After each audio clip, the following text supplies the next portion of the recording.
पुढची एक महत्त्वाची अपडेट, टोरेस घोटाळा प्रकरणी हवाला ऑपरेटरला आता अटक करण्यात आल्याची माहिती मिळते। टोरेस घोटाळा प्रकरणी आतापर्यंत 4 जणांना अटक झाली आहे। अल्पेश खारा असं अटक करण्यात आलेल्या आरोपीचं नाव आहे।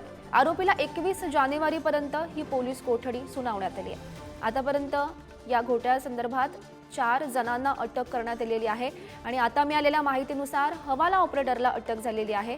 त्याची ही चौकशी खरं तर पोलीस करतायत आणि या संदर्भात अधिकची माहिती जाणून घेऊयात। आमचे प्रतिनिधी निखिल चव्हाण आपल्यासोबत आहेत। निखिल, आपण पाहिलेलं होतं आतापर्यंत ही 4 जणांना अटक, कशा प्रकारे या घटनेची चौकशी आता पोलीस करतायत?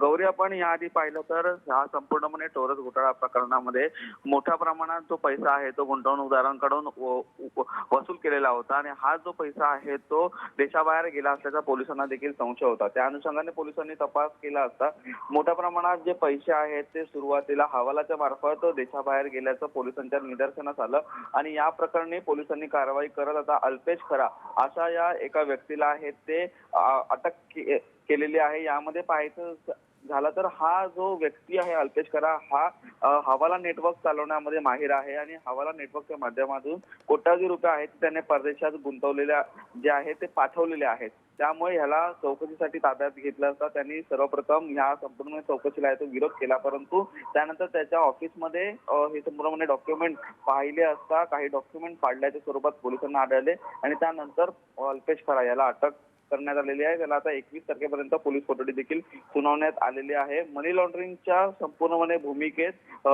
जी त्याची भूमिका आहे ती महत्त्वाची आहे आणि या अनुषंगाने आता EOW असेल किंवा अन्य पोलीस असतील ते आता तपास करतात। हो, नक्कीच निखिल, धन्यवाद दिलेल्या या माहितीसाठी।